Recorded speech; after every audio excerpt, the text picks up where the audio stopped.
आज जब सुबह उठी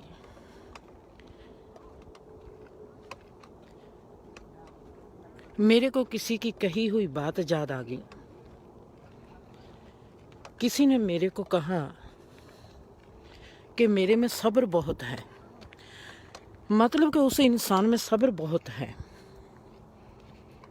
सब्र। फिर मैंने सब्र को गूगल करना शुरू कर दिया। सब्र क्या है? बाइबल सब्र को क्या कहती है? जितने भी धर्म हैं इन्होंने सदा ही कहा है सब्र जो हमारा गहना है, हमको सब्र करना चाहिए।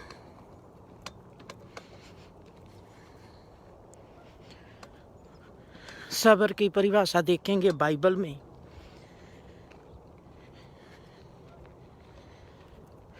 गीता में, गुरबानी में, कुरान में। ये तो एक धार्मिक टच हो गया कि सब्र क्या है। अब हम इंसान की तरफ आते हैं। कभी किसी इंसान से जे आपने सुना है कि मैं बेसब्रा हूं? हर इंसान कहता है मेरे में सब्र है। ये बात बहुत अच्छी है। जब हम कहते हैं कि हमारे में सब्र है, इसमें बुरा कोई भी नहीं। एक इंसान 8 लोगों को मारता है, झगड़ा करता है, उनका खून निकाल देता है, वो कहता है अभी तो मेरे में सब्र है, मैं तुम्हारा खून भी कर देता। वाह! खून निकाल दिया पर मारा नहीं। गुस्से में दांत तोड़ दे, हड्डी तोड़ दी, पर मारा नहीं। वो कहता है अभी तो मेरे में सब्र है, मैंने तेरे को मारा नहीं। एक इंसान है, वो कहता है मैंने लोगों को डरा के रखना ही रखना है, मेरे को जरूरी है लोग मेरे से डरते रहें। साल में 2-3 को लूटना जरूर है, 2-3 का किडनैप जरूर करना है, अपहरण करना है, और एक आधे का खून जरूर करना है। आप उससे मिलेंगे और कहेगा वो कहेगा मेरे में सब्र है, मैं तो 10 को मार सकता हूँ। मैंने तो अभी सब्र किया हुआ है कि मैंने अभी 1 का खून करना है, 2 का अपहरण करना है, 3 को लूटना है। ये मैंने अपनी जीवन को एक सेध दी हुई है। मैं 10 को मार सकता हूँ, 40 को लूट सकता हूँ और 20 के अपहरण कर सकता हूँ। वो कहता है मेरे में सब्र है। अब जो एक धार्मिक इंसान है वो कहता है मेरा नुकसान जितना मर्जी हो जाए पर किसी का और नुकसान ना हो।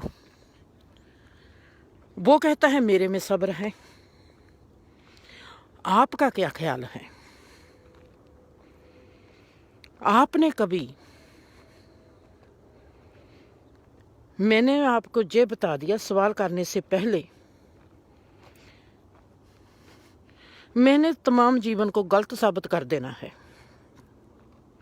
आप चाहे मेरे साथ हो चाहे मेरे साथ नहीं हो, इंसान की हर सोच को गलत कर देना है।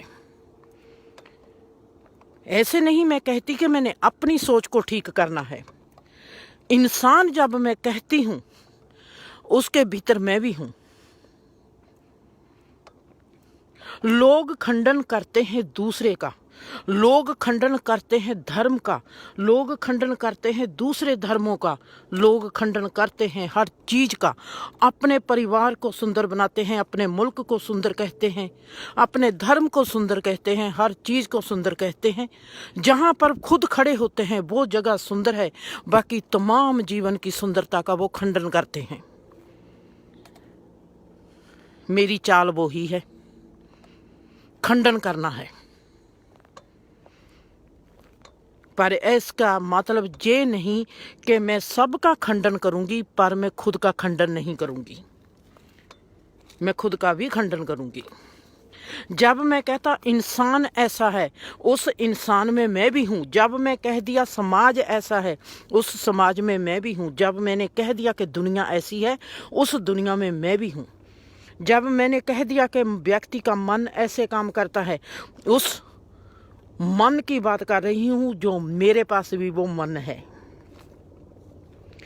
हर एक के जीवन की एक राह होती है जिस पर वो चलता है। सही धार्मिकता क्या होती है, सही सब्र क्या होता है, सही गुण क्या होते हैं, सही अवगुण क्या होते हैं।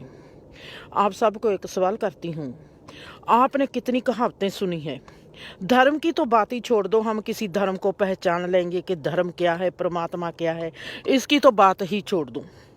जब तक हमको हमारी समझ नहीं आती, हम ना किसी धर्म की बात कर सकते हैं, ना ही हम किसी समाज की बात कर सकते हैं। समाज भी हमसे बनता है, धर्म भी हमसे पैदा होता है, हर चीज के स्रोत हम हैं। जब तक हमारे में जो मैं है, हमारी यात्रा है, हमारा जीवन है, हमारी सांसें हैं, तब तक स्रोत हम हैं हमारी जीवन यात्रा की। उसमें धर्म का कोई भी काम नहीं, उसमें समाज का कोई भी काम नहीं, उसमें दुनिया का कोई भी काम नहीं। हमने देखना है कि हम अपनी जीवनी को कैसे लेके आगे बढ़ते हैं। अगर आप हमको किसी धर्म की समझ नहीं, क्या हमने कहावतों को समझ लिया? नॉर्मल सी कहावत हमने बच्चे ने सुना है, एक चुप सौ सुख। क्या आपने इस बात को मनन किया है? एक चुप सौ सुख कैसे? क्या आपकी जिंदगी में ऐसा कभी मुकाम आया है आपने कहा कि एक चुप सौ सुख? आपने कभी देखा है कि किस गहराई से कहा गया साइलेंस इज गोल्डन? किस कहावत को आपने जीवन में सही समझा है? कौन सी ऐसी कहावत है आपके जीवन में जिसको आपने सही समझा? हमने ये तो कह दिया कि हम धार्मिक हो गए, हमको धर्म की पहचान आ गई, हमको गीता के सरलार्थ आ गए। सरलार्थ करने वाले कौन हैं?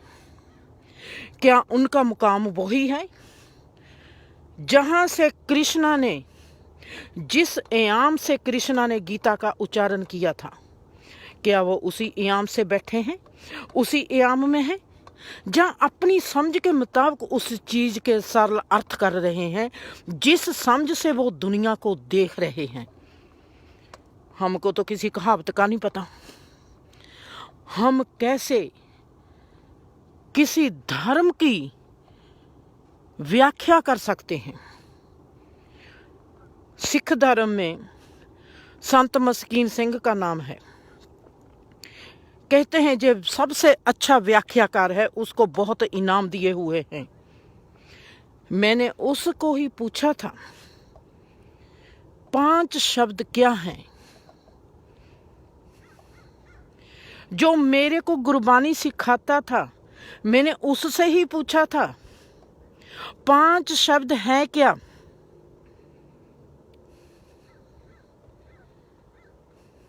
किसी को कुछ नहीं पता।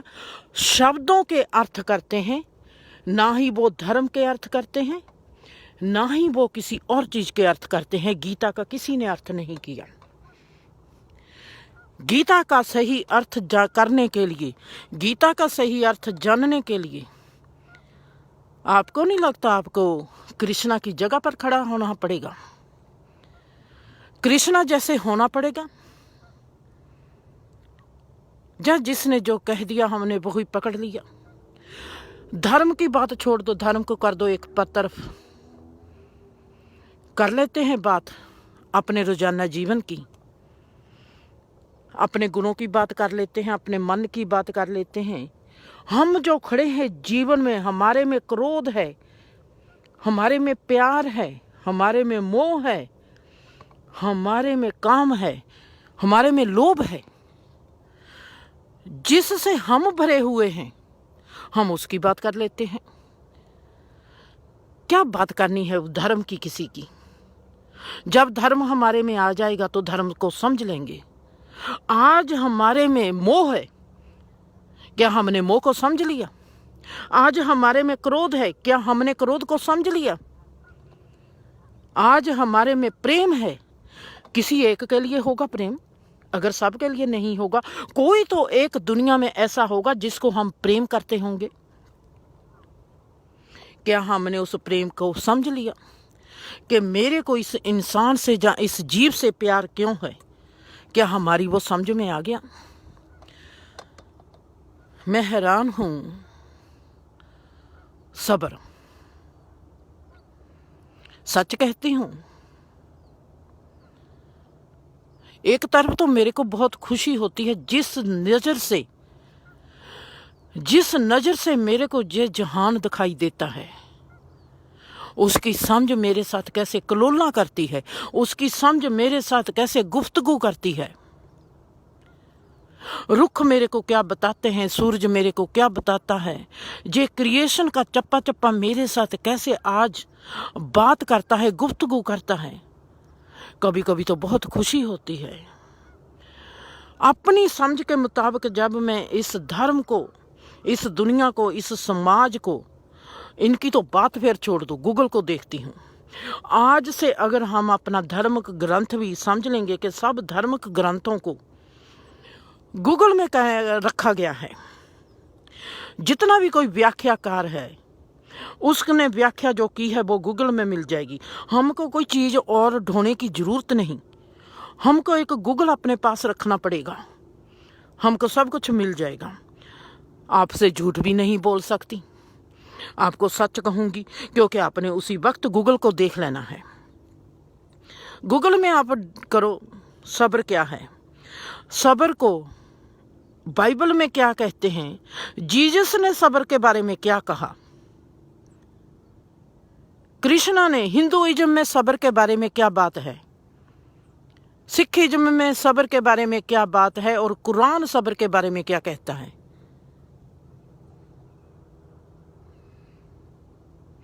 मेरा भ्रम से ही, हम भी तो सब आज तक भ्रम में ही जीते हैं।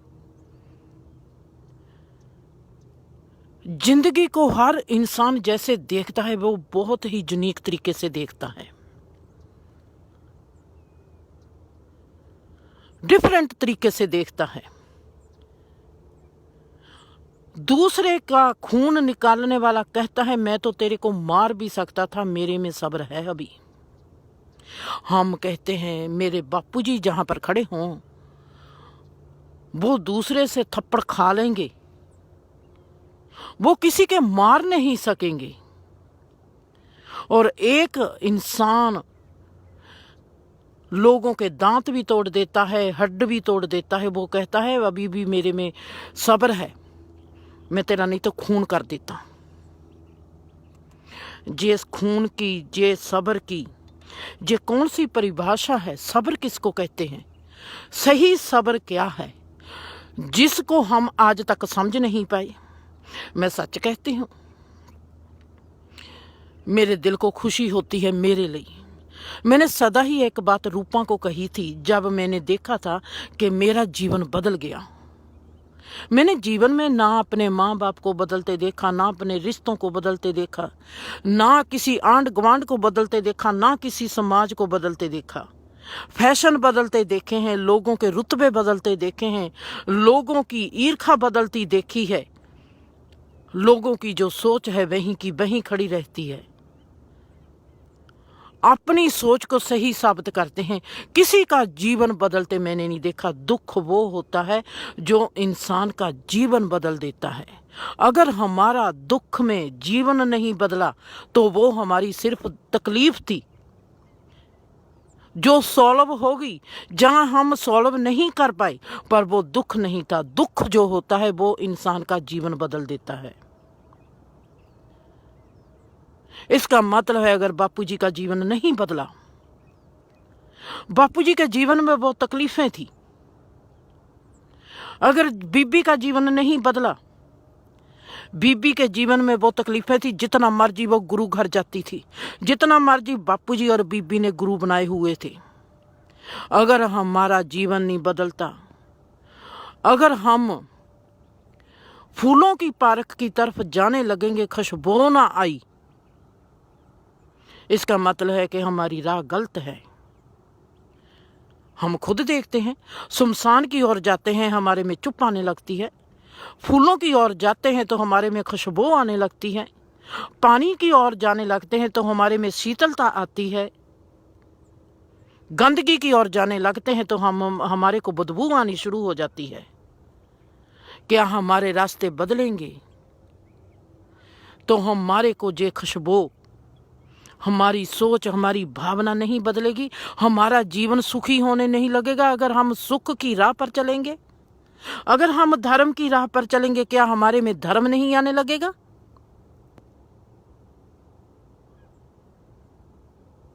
अगर नहीं आया तो हम नहीं चले, और हम इसको भी नहीं कबूल कर सकते। घर घर का हर इंसान कहेगा मेरे में सब्र है, पर मेरे को बेसब्रा, मेरे को क्रोध मेरे घर वाले करवाते हैं। कोई भी अपने क्रोध का अपने पर दोष नहीं लेता, कोई भी अपनी बेसब्री का अपने पर दोष नहीं लेता। हमारे अवगुणों का दोष सदा ही हम दूसरे पर धरते हैं। मैं हैरान हूं जब मैं देखती हूं, अगर किसी ने कह दिया कि सब्र जे है, लोगों ने लथे किए हुए हैं। बाइबल में सब्र को इसको कहते हैं, गीता में सब्र इसको कहते हैं। जिंदगी में की असलियत में सब्र नाम की कोई चीज है या नहीं है, हमने कभी देखा ही नहीं, हमने कभी समझा ही नहीं। सब्र कहते किसको है, कौन है, कौन सी चीज है? हमारे में प्यार है, प्यार किसको कहते हैं? हम देख लेंगे कि प्यार की अलग अलग परिभाषा दी हुई है। हम देख लेंगे कि भरोसे की अलग अलग परिभाषा की है, धर्म की अलग अलग परिभाषा की है। हर चीज की हमको अलग अलग परिभाषा दिखाई देगी,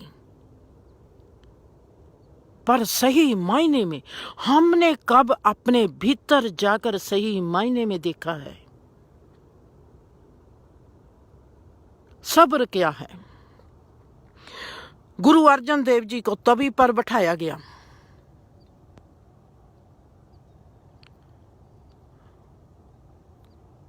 हम कहते हैं, सिख धर्म कहता है कि वो सब्र है।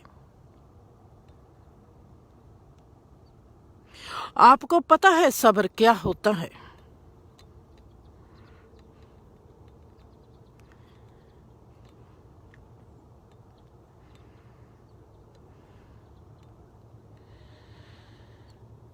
लोगों को देखती हूं,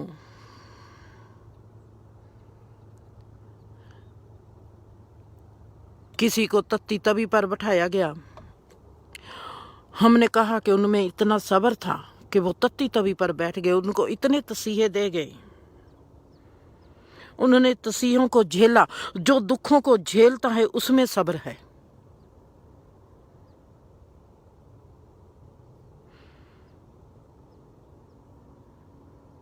जो जीवन का सच रूप मेरी समझ में आता है, जो मेरी अकल के मुताबिक है, जो मेरी समझ के मुताबिक है, जहाँ मैं कहूँ कि मेरे को जो खुदा समझाता है, जो क्रिएशन समझाती है, जो मेरे को दिखाई देता है,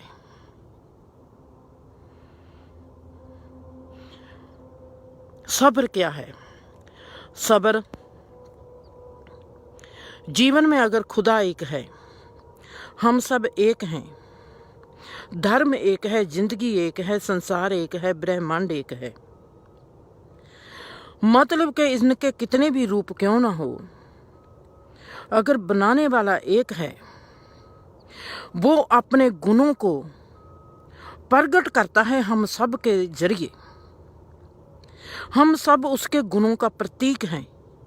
हम सब उसकी एक ऐसी कला है, वो एक एक कला से अपने आप को रिवील करता है कि मेरा जे भी गुण है, मेरा जे भी गुण है, मेरा जे भी औगण है, मेरा जे भी औगण है, मेरे में इतने गुण हैं और मेरे में इतने औगण हैं।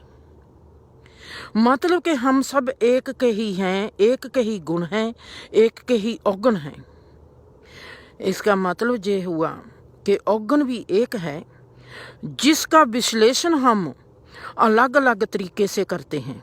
इसका मतलब ये हुआ कि गुण भी एक है, जिसका विश्लेषण हम अलग अलग तरीके से करते हैं। गुण भी एक, औगण भी एक, परमात्मा भी एक, हम सब भी एक। हमारे ही जिस्म के 7,000 अरब कीटाणु हैं, उतनी ही लाखों कीटाणु, करोड़ों, हजारों, अरबों, खरबों कीटाणु हमारे शरीर में हैं। उतने ही अरबों खरबों कीटाणु इस ब्रह्मांड में हैं। अरबों खरबों कीटाणुओं का जोड़ एक शरीर बनता है। अरबों खरबों कीटाणुओं का जोड़ एक ब्रह्मांड बन जाता है। इन सब का जो धुरा है वो है एक ही रोग है, एक ही तंदुरुस्ती है, एक ही गुण है, एक ही अवगुण है। हम उसको कैसे देखते हैं वो अलग अलग जरिए हैं। सब्र ये नहीं होता कि किसी ने मेरे थप्पड़ मार दिया और मैंने कह दिया कि तथास्तु।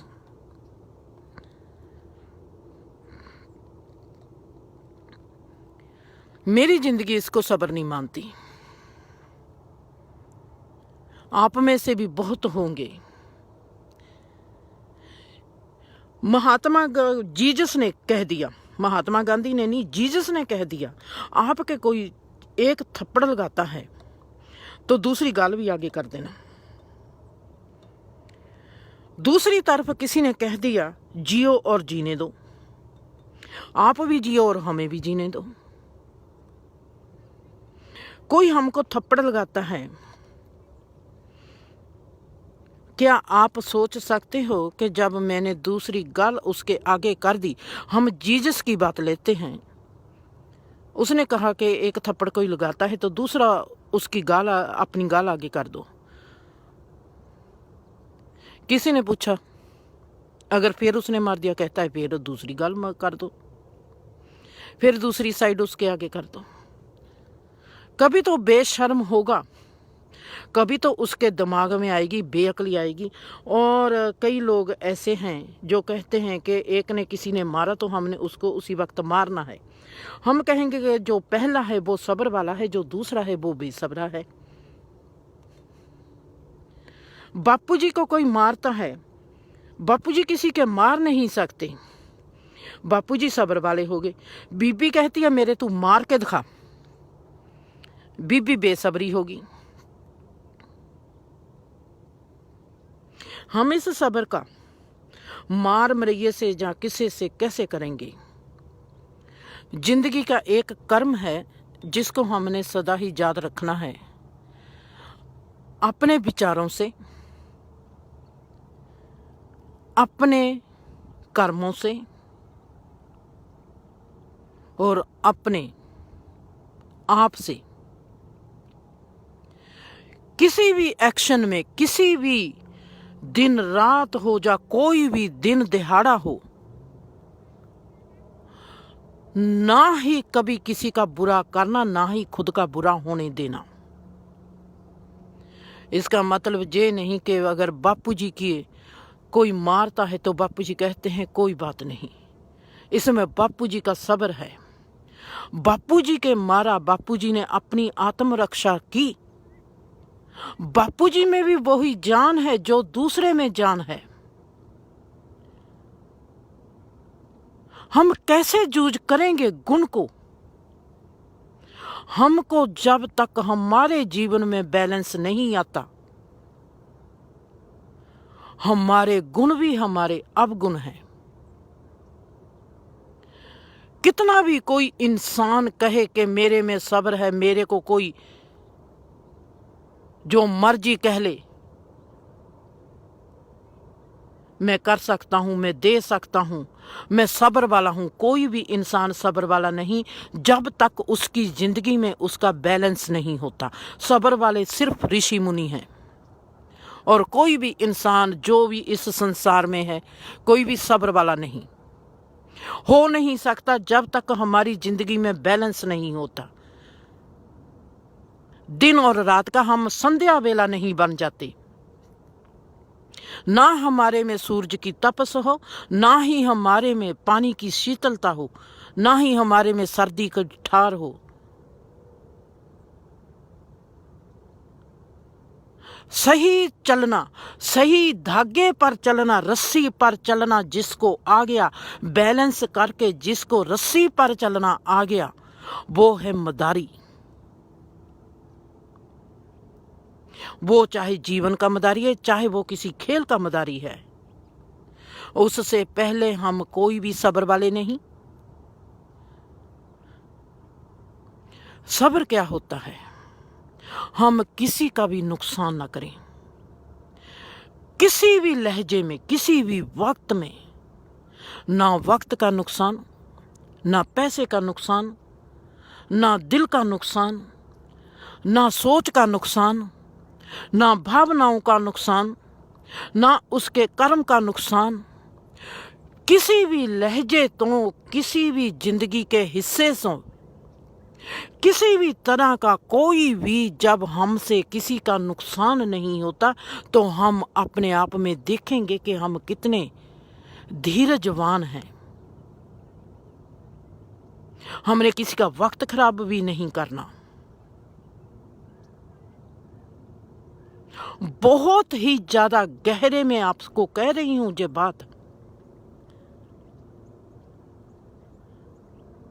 हम वक्त को कहते हैं कोई बात नहीं, वक्त आ जाएगा। हमने किसी का वक्त भी खराब नहीं करना। जे मैं अगर कहती हूं कि हमने किसी का वक्त भी खराब नहीं करना, इससे सबसे बड़ी गहराई है। ना कर्म से, ना बोल से, ना सोच से, ना भावना से हमने कभी किसी का नुकसान नहीं करना। सबसे ज्यादा गहरा है, हमने किसी का वक्त भी खराब नहीं करना। अगर हमने किसी का वक्त खराब कर दिया तो भी हम बेसब्रे हैं। हमारे में सब्र नहीं। जो सब्र वाला इंसान होता है वो किसी का वक्त भी खराब नहीं करता।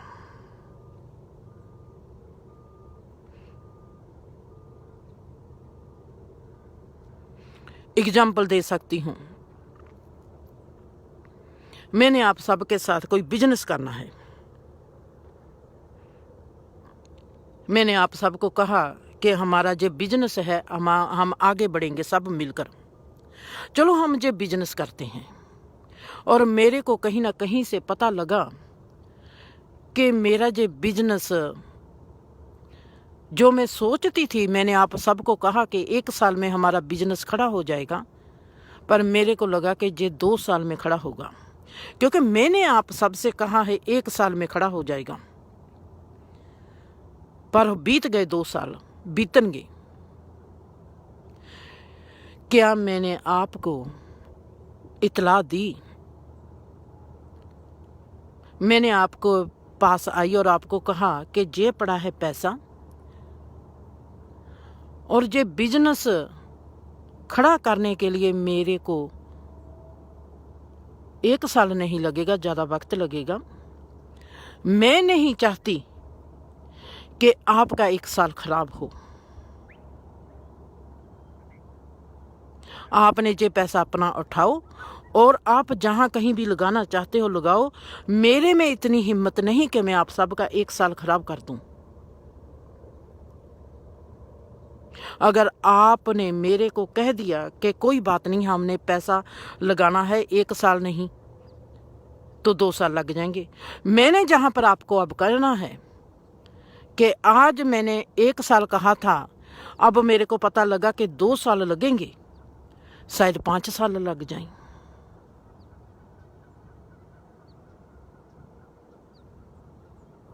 फिर आप में से आधे लोग तो पैसा उठा लेंगे जब मैं 5 साल की बात करूंगी।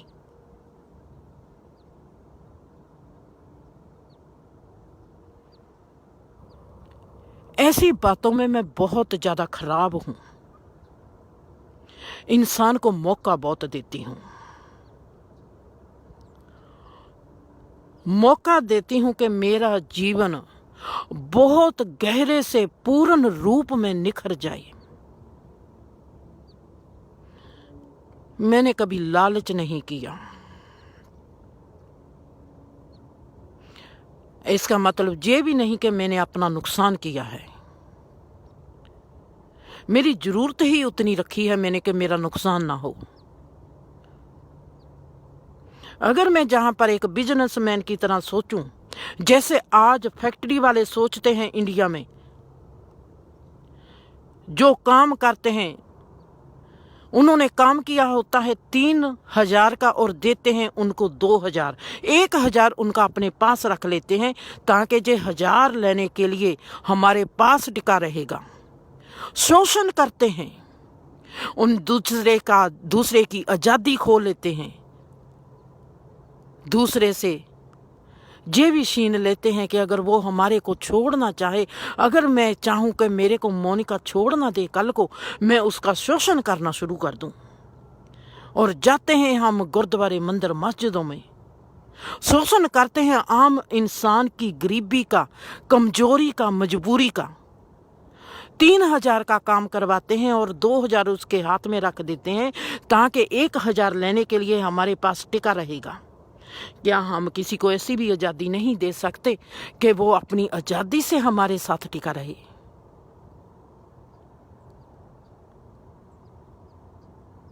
मैंने 2 किताबें लिखी।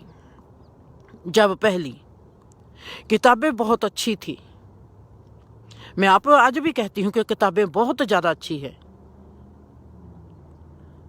और मेरे को सभी ने सलाह दी कि ये किताबें पहली पंजाबी में थी भी, जे तो गुरु घर में जाकर बेच। मैंने कहा किताबें अच्छी है, गुरु घर में बेचूंगी, लोग उस वक्त इमोशनल में आके मेरे से किताबें खरीद लेंगे। किताबों का रेट कुछ भी नहीं, $12 की किताब थी और लोगों ने खरीद लेनी है।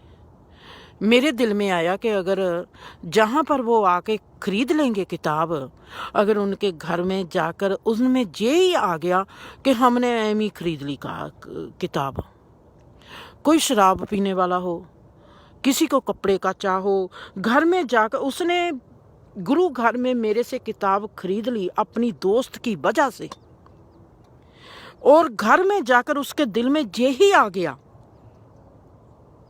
कि मैंने तो एम इसके पीछे लग कर ये किताब खरीद ली है, मेरे को ये मंजूर नहीं। मैं कैसे बर्दाश्त कर सकती हूं कि किसी के दिल में ये आ जाए कि मेरे से ये गलती होगी। वक्त दे देती हूं, वक्त चाहे 2 साल ले लो, चाहे 5 साल ले लो, जब तक सिर से लेके पांव तक आपका जरा जरा ये ना कहने लग जाए कि हमने इसके साथ चलना है, तब तक हम इंतजार करेंगे। पर कभी किसी पर भारू नहीं होना, ना ही कोई मेरे पर भारू हो सकता है, ना ही मैं किसी पर भारू हो सकती हूँ। आप जब मेरे को मिलोगे, आप देखोगे कि मैं कपड़े भी मिट्टी रंग के पाती हूँ। मेरे को सदा ही होता था कि मेरा कोई भी कपड़ा ऐसे रंग का नहीं होना चाहिए को जो दूसरे को अपनी ओर खींचे। मैं दूसरे के ख्याल को भी अपनी ओर खींचना नहीं चाहती। क्यों कोई मेरी तरफ देखे? सबको अपनी तरफ देखना चाहिए, सबको अपने आप में रहना चाहिए, अपने आप को देखना चाहिए। जब तक हमारी जिंदगी में बैलेंस नहीं आता, मैं तो अनजाने लोगों के भी खींच का कारण नहीं बनना चाहती थी। लोग जाते हैं गुरुद्वारे, मंदिर, मस्जिदों में कपड़े पहनकर अच्छे अच्छे, ताकि लोग हमारी ओर देखें, और मैं चाहती थी कि लोग मेरी तरफ ना देखें।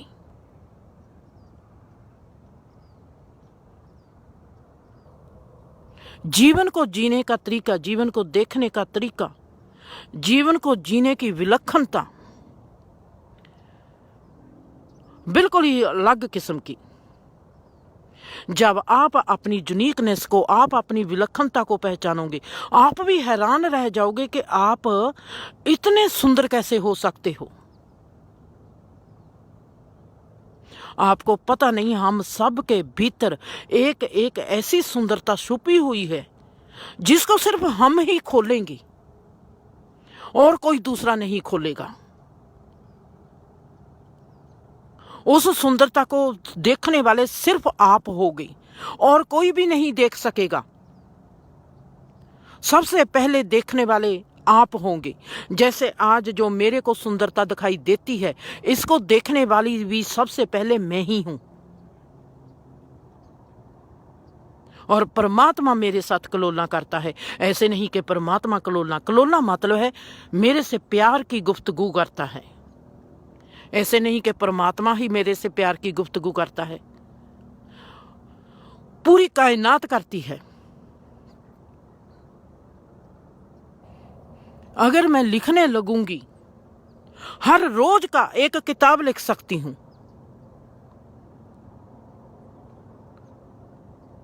इतनी बातें होती है, इतना आला दुआला भरा पड़ा है। जब आप अपनी उस विलक्षणता को, अपनी यूनिकनेस को, अपनी अद्भुत स्वभाव को पहचानोगे, आप हैरान रह जाओगे कि आपके लिए आप ही नए नहीं, ये तमाम सृष्टि नहीं है।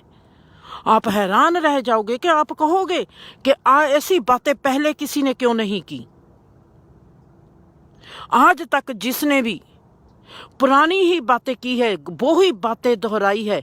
नए तरीके से किसी ने बात नहीं की। नए तरीके से किसी ने सूरज को नहीं देखा, नए तरीके से किसी ने धर्म को नहीं देखा, नए तरीके से किसी ने सब्र को नहीं देखा, नए तरीके से किसी ने वक्त को नहीं देखा। इसका मतलब है कि उसने पुरानी ही बात की है, किसी की सुनी सुनाई बात की है। परमात्मा ने हम सबको इतना सुंदर बनाया है, हर एक को इतना सुंदर किरदार दिया है। अगर हमने उस किरदार को पहचान लिया, हम पहले इंसान होंगे अपने उस किरदार को देखने वाले। हम हैरान रह जाएंगे।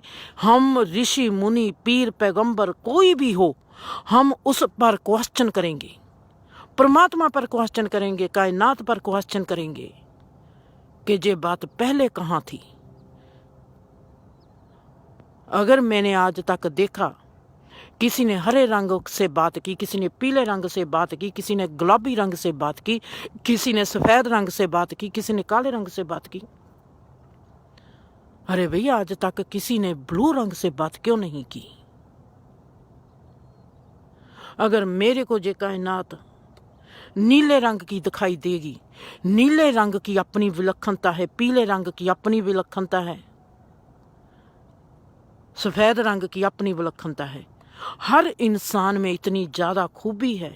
और मैं देखती हूँ, मैं जिस तरीके से मेरे में सब्र की डेफिनेशन है, मैं देखती हूँ उस डेफिनेशन का किसी ने जिक्र ही नहीं किया। अगर एक खून खराबा करने वाला भी कहता है मेरे में सब्र है,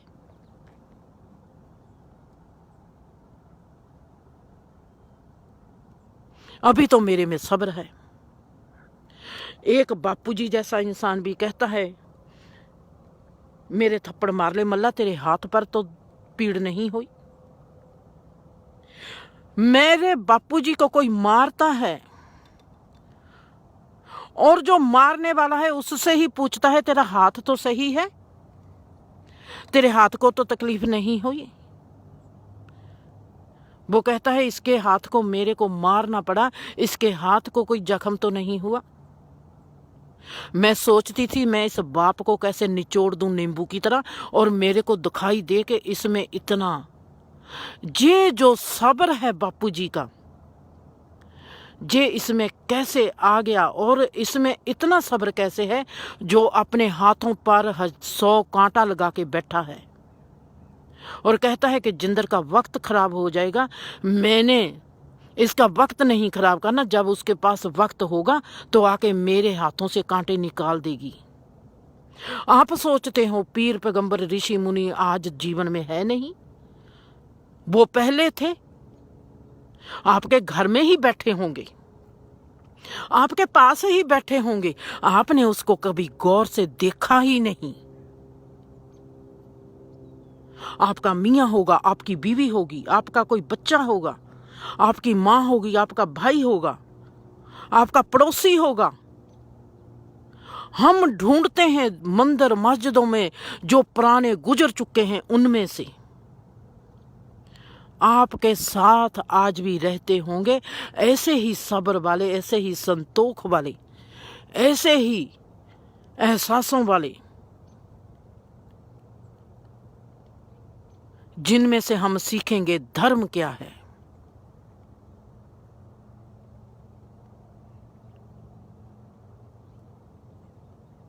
जीवन एक फिलॉसफी है, जीवन एक फिलॉसफर है, जीवन एक पीर है, जीवन एक पैगंबर है, जीवन एक ऋषि है, जीवन एक मुनि है। जीवन से बड़ा ना कोई ऋषि है, ना कोई मुनि है, ना ही कोई पीर पैगंबर है। जीवन अपने आप में ऋषि है, जीवन अपने आप में पैगंबर है, जीवन अपने आप में सबसे बड़ा राजनेता है, सबसे बड़ा अभिनेता है, सबसे बड़ा धर्म नेता है, सबसे बड़ा परमात्मा जीवन अपने आप में है। जो जीवन में ही इतने गुणवान है, जीवन ही इतना बड़ा विशाल और विराट है, जो तुम्हारे ही सब तरफ फैला हुआ है, हमको उसमें दिखाई क्यों नहीं देता?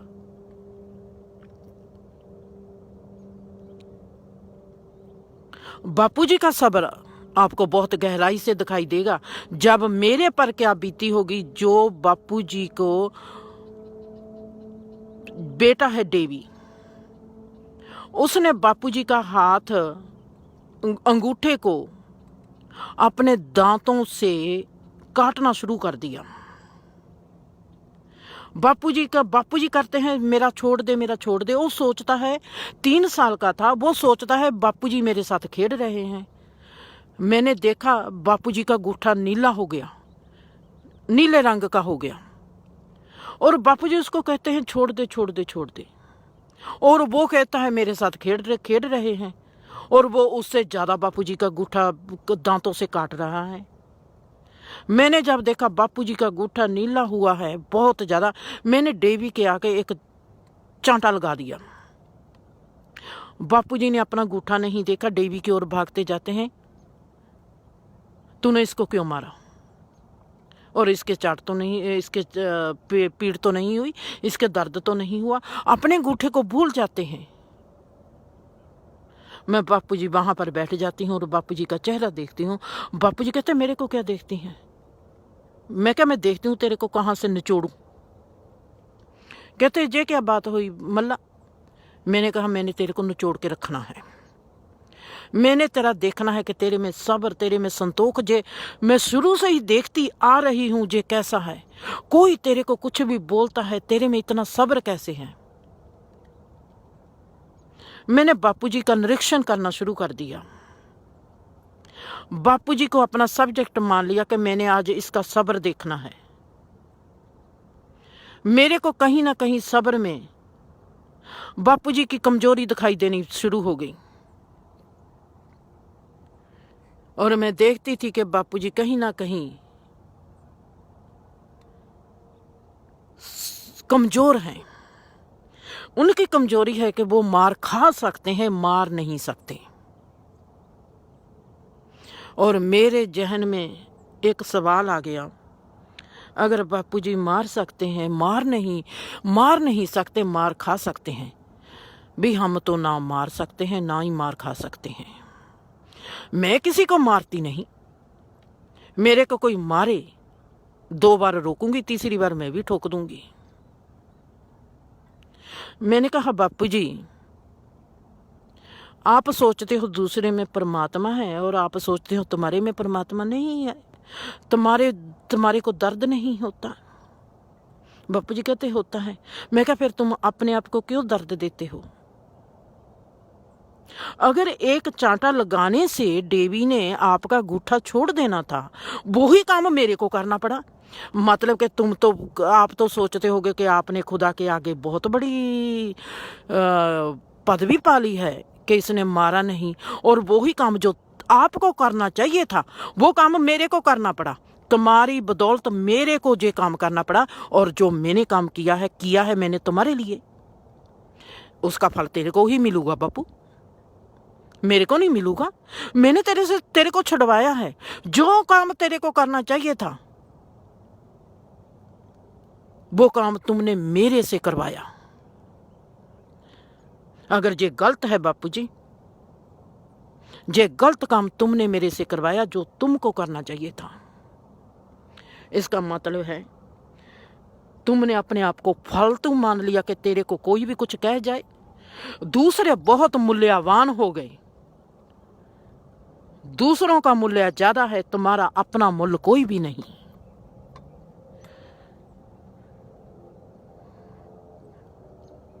क्योंकि तुम मेरे लिए मूल्यवान हो, इसलिए मेरे को देवी को थप्पड़ लगाना पड़ा।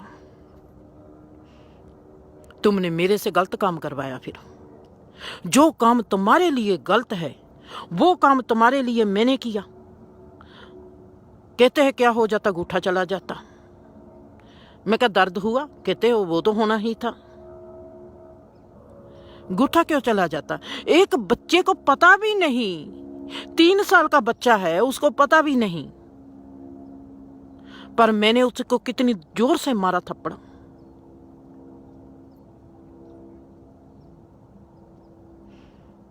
मैं क्या तुमने लोगों के लिए तो धर्म निभा दिया, लोगों को तो दिखा दिया, रब को भी दिखा दिया धर्म है जे, पर खुद को कब दिखाओगे कि धर्म क्या है तुम्हारे लिए?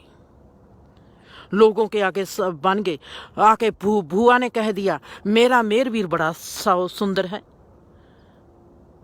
आके तुम्हारी माँ ने कह दिया, दादी ने कह दिया कि मेरा तो पुत्र देखो जी साधु पुत्र है। क्योंकि दूसरों को कुछ नहीं कहते आप साधु बन गए। क्योंकि आपने किसी को मारा नहीं, परमात्मा की नजर में आप संत हो गए। मैं कहा बापूजी, मैं तो ना तुमको साधु मानती हूं ना ही मैं तुमको संत मानती हूं। जब आप भूआ मेरे को कहेगी कि मेरा तो मेरवीर बहुत ही साऊ और बहुत ही संत है, मैं उससे पूछूंगी किस तरफ से वो साधु है और किस तरफ से वो संत है। बापूजी, मैं पहली इंसान थी जो घर में सबसे ज्यादा बापूजी की इज्जत करती थी और बापूजी को ही कभी मानती नहीं थी कि जो इंसान साधु है। सब कहते थे, आस पड़ोस सभी कहते थे खुदा को देखना है तो मेरे को देख लो, और मैं कहती थी रहने दो, मेरे को हंसी आती थी। धर्म सिर्फ परमात्मा के लिए नहीं है, धर्म सिर्फ इंसानों के लिए नहीं है, धर्म सबसे शुरू है अपने लिए, अपने आप की रखवाली करनी, अपने गुणों की रखवाली करनी। मैंने बापूजी से पूछा, अगर आप इतने ही गुणवान हैं, आपने इतना ही परमात्मा को पा लिया, आपको सभी कहते हैं साधु है। बापूजी, आपको पता है कि जब लोग साधु कहते हैं मेरे को हंसी आती है। कहते हैं मेर तो साधु इंसान है। संत इंसान है। संत वो होता है जिसमें डर नहीं होता। बापू जी तुम्हारे में डर है, तुम दूसरे को मार नहीं सकते, इसका मतलब ये नहीं कि सब्र है आप में। सब्र वो होता है जिसमें बैलेंस होता है। सब्र ना मारता है ना मार खाता है।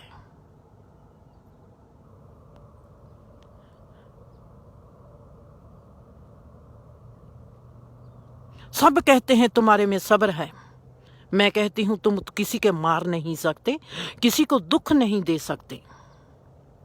जो इंसान, ये तुम्हारा गुण है कि तुम किसी को मारना नहीं चाहते, ये गुण है।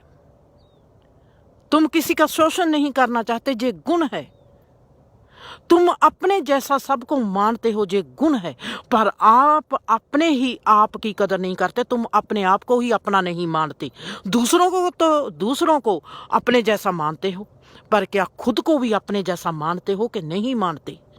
जो इंसान खुद को ही अपने जैसा नहीं मानता, खुद को तकलीफ देता है। संत वो होता है जिसको जीवन की समझ आ गई। उसने कहा कि जीवन एक है, मैं भी उसमें हूं, जहां पर शुरू होता है धर्म का जीवन। ना मैं किसी का, मेरी वजह से ना किसी को तकलीफ होगी ना मेरे को तकलीफ होगी। ऐसे नहीं कि मैं दूसरे को मारूंगी नहीं तो मेरे में सब्र आ जाएगा, कोई मेरे को भी नहीं मार सकता। मैं ऐसे जीवन में चलूंगी, ना कर्म से, ना भावना से, ना सोच से, ना वक्त से मैं किसी को मारूं, ना ही इन चीजों से कोई मेरे को मार सके। मैंने जिंदगी को वहां पर लेके जाके खड़ी कर देना है कि जो कोई मेरे को नहीं जहां से मार सकता और मैं किसी को ना मार सकूं। ना किसी का वक्त खराब करना है, ना किसी के कर्म को निंदना है, ना किसी की सोच का गलत इस्तेमाल करना है, ना किसी की भावना को घटिया कहना है। किसी को कुछ नहीं करना, किसी का कोई भी नुकसान मेरी ओर से ना हो, ना ही मेरा नुकसान मेरी ओर से हो। जब मैं उस जीवन की आइलैंड पर खड़ी हो जाऊंगी जिसके चारों तरफ जीवन ही जीवन बहता होगा, वो उस जीवन में बहती रहूंगी, पर फिर भी खुद को एक आइलैंड पर खड़ा मैं महसूस करूंगी, जैसे मैं जब जहां पर खड़ी हूं किसी ने मेरे को सुना होगा, क्योंकि मैं इस जीवन में हूं, इस संसार में हूं। कोई मेरी तरह अभी अगर बुलंद ना हुआ हो, कोई मेरी तरह अभी इस आइलैंड पर ना पहुंचा हो, पर पहुंच के मेरा नुकसान करने वाला हो, तो मैंने खुद को कैसे बचाना है वो मेरे को तरीका सबसे पहले आना चाहिए। फिर मैंने किसी को क्या देना है वो मेरे को तरीका बाद में आना चाहिए। जब तक मैं अपने आप की रक्षा नहीं कर पाऊंगी, मैं कभी भी किसी की रक्षा कभी नहीं कर पाऊंगी। जब तक मेरे में धर्म पैदा नहीं होता, मैं किसी को धर्म नहीं बता सकती। जब तक मेरे में मेरे लिए सब्र पैदा नहीं होता, मैं किसी के लिए सब्र कायम नहीं कर सकती भीतर से। किसी का नजायज फायदा लेना हो ही नहीं सकता। वक्त देना, लालच नहीं करना, मोह में नहीं रहना, इंसान को दूसरे को वक्त देना कि जमीन से लेके पैर तक, जमीन से लेके आसमान तक, अपने पांव से लेके अपने सिर तक, अपने कीटाणु से कन कन से पूछ ले कि तू मेरे साथ चलना है या नहीं चलना। रिश्ता होता है वो जब हम किसी भी तरह से शोषण नहीं करते। जो पैसे वाले हैं जो वक्त का शोषण करते हैं, लोगों से काम करवाते हैं, फिर पैसा नहीं देते ताकि वो उनको काम छोड़कर चले ना जाए। नहीं तो ऐसे बॉस जो होते हैं, मैंने देखा पंजाब में फैक्ट्री में काम करने वाले लोग, ऐसे बेवकूफ लोगों के पास कौन काम करना चाहेगा। पर वो उनका शोषण ही ऐसे करते हैं कि वो भाग ना सकें। जे लोग कैसे धार्मिक हो सकते हैं, जे लोग कैसे सब्र वाले हो सकते हैं। एक इंसान कहता है कि मैंने तो अभी इसका खून कर देना था, इतना शुक्र करो कि मैंने दांत ही तोड़े हैं। ये कहता है मेरे में अभी सब्र है।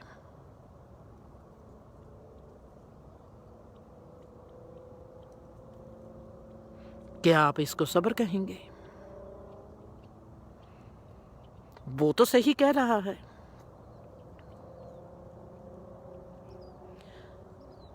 सब्र की सिर्फ एक ही परिभाषा है, जब तक हमारी जिंदगी में बैलेंस नहीं होता तब तक जो भी हम करते हैं, अपने लिए करें या दूसरे के लिए करें, उसमें सब्र नाम की कोई चीज है ही नहीं। हम अपने आप को जितनी मर्जी तसल्ली दें, सब्र वो होता है जब हम किसी भी तरह से किसी का कभी भी शोषण नहीं करते और हम जिंदगी को जैसे आप जीते हैं दूसरे को भी वैसे ही जीने देते हैं। हमारे तो मियाँ बीवी एक दूसरे का शोषण करते हैं, कहते हैं हम प्यार करते हैं पर शोषण करते हैं। हमारे हर रिश्ते में शोषण है, इसीलिए फैक्ट्री वाले शोषण करते हैं। कोई भी चीज घर से निकली है तो ही समाज में जाती है। हमारा घर बार गलत है, हमारी रहनी सहनी गलत है, इसलिए हमारा जीवन गलत है। अगर हमारा घर बार सही होगा, हमारी रहनी बहनी सही होगी, हमारा सब कुछ सही होगा, आप देखना सब्र किसको कहते हैं।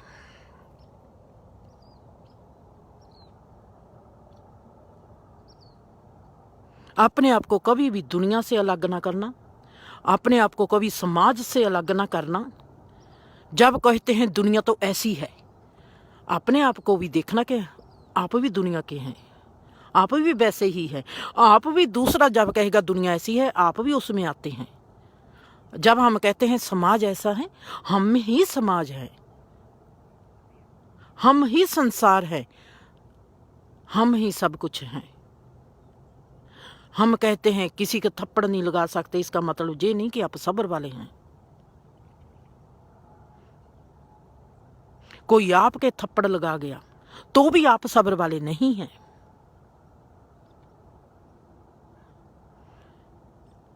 बैलेंस जब जीवन होता है तब हमारे में गुण प्रवेश करते हैं, तब हमारे में अवगुण प्रवेश करते हैं, तब हमको पता चलता है वाकया ही ये मेरे अवगुण है, क्योंकि ध्यान तब जाता है हमारा। इसलिए मैं कहती हूँ प्रवेश करते हैं, तब हमको पता चलता है कि अवगुण हमारी जे हैं, गुण हमारी जे हैं। बैलेंस में पता चलेगा हमको बैलेंस करने के लिए क्या करना चाहिए। कोई भी हम काम करते हैं, आज से हमको देखना पड़ेगा कि इस काम को करते वक्त